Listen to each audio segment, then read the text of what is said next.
winning at Newcastle by 2-0. 4 straight wins then for Ole Gunnar Solskjaer. As you said earlier, Andy, you can't do more than that. You gave him 9 then. You said they hadn't kept a clean sheet. Well, they have now, so is it 10? Well, I'll give them 9.5 because they still haven't, they still conceded. Listen, they did what they had to do. It was never going to be easy. Rafa was always going to set up to be as tough to beat as they could be, and they were.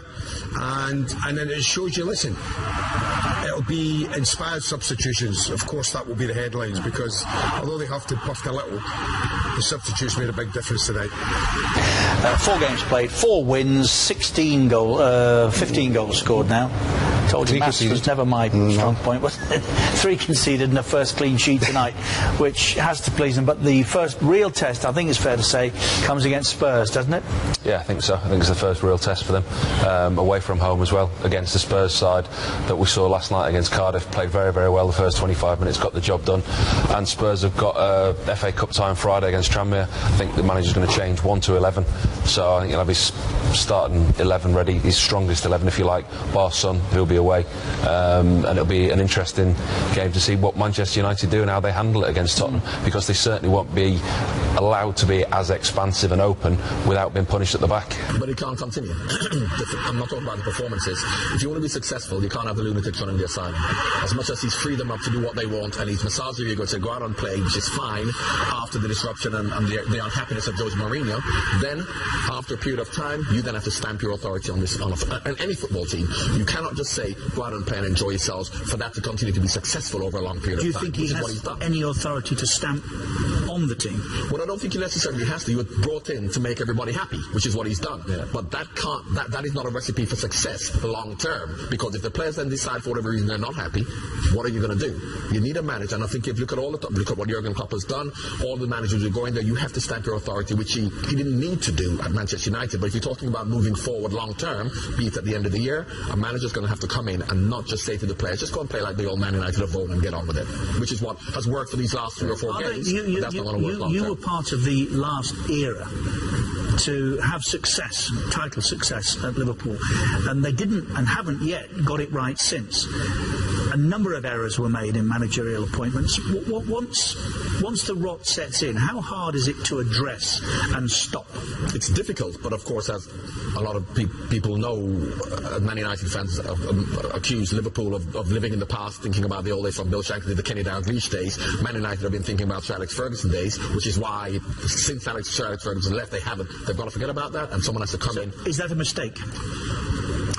I think it had been a mistake, and of course now to get back the feel-good factor of these last 3 or 4 games of someone coming in to say let's get back to that free-flowing football where the players want to enjoy themselves, but that is not going to last. After a while, when the players settle down to getting used to a new manager, what are they going to do? But what they're doing now is they're still touching the Ferguson era. He's been to the training ground to talk to the boys.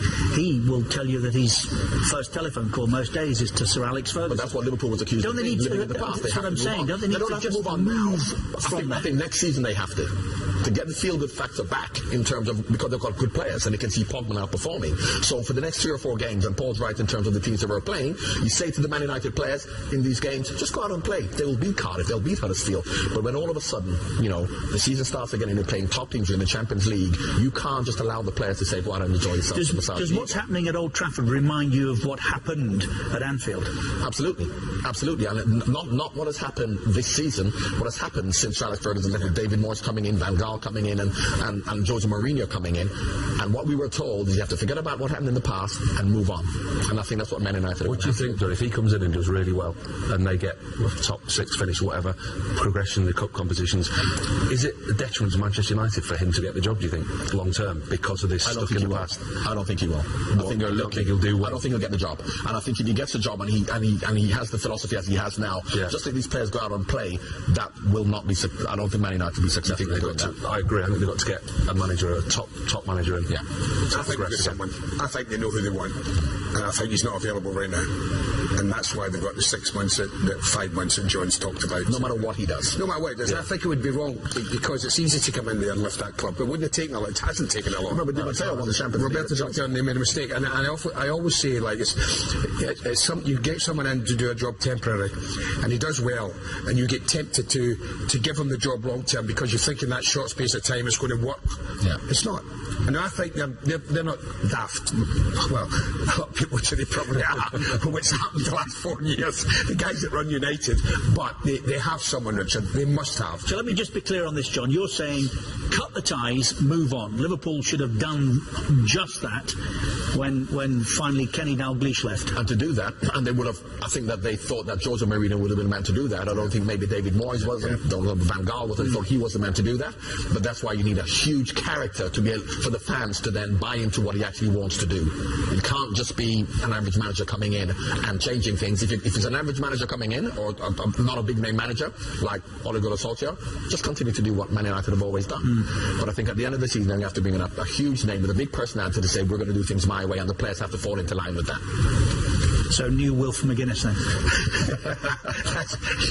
Listen, he might do a Di Matteo. He might win the Champions League. Yeah, I don't think so. I was about to make a rash offer there that could have come back to haunt me, so I'm glad I paused. Solskjaer. That's a fantastic start, of course. We've had some great games. We've had 2 great weeks together. I have to say, it's almost like a fresh start, of course. So we just look at the season almost from now on and onwards. And I've got to say, the performance today was very professional, solid, clean sheet. That's important for the back four, to David, to know that we can, even though we don't play to the best of our standards, we can still go away and take 3 points. A clean sheet, like it's for the first time in the 4 games. Like, yeah. What did you make of that? Like, it's something, maybe one of the positives out of it. It's a big plus, of course, but we've had 3 other clean sheets in open play. We've only conceded on set plays, and today we kept another clean sheet in open play, and that's very pleasing as a coach and manager.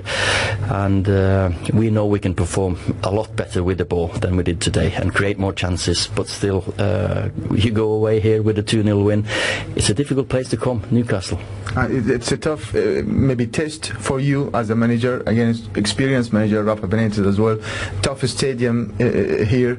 Is that something you will take? You know, it's not a tough test for the manager. It's the players. They go out there and do it. It's not me against Rafa. We've got players that we put on the pitch, and it's just about them. They perform to the best of their abilities. Some of them today. Some can perform a lot better. I'm just there to put 11 players on the pitch, and it's not easy because I've got so many good ones. And what did you make of Lukaku Sanchez's impact into the game when they started the second? Well, it took 40 seconds before we scored a goal. It's not too bad, is it? Or not even 40 seconds. It was a free kick, and it just first touch, and it's a goal. So that's fantastic for Rome. It's great for Alexis to get a run out half an hour. He knows he needs games and training sessions, so it's a good start. Last question, the number you got now, like you go into 5th game, 5th win maybe, with a new number for you as a manager, meeting Sir Matt Busby. Is that something you thought about? Something you thought about before you started? No, it's not about that at all. I'm just doing my job, and the results will come if we do the right things. Just keep on doing the right things and perform. Results will come, and now we just look forward to the next one, FA Cup, and then Spurs, of course. Difficult for him. What else can he say, Solskjaer? It's been terrific, hasn't it?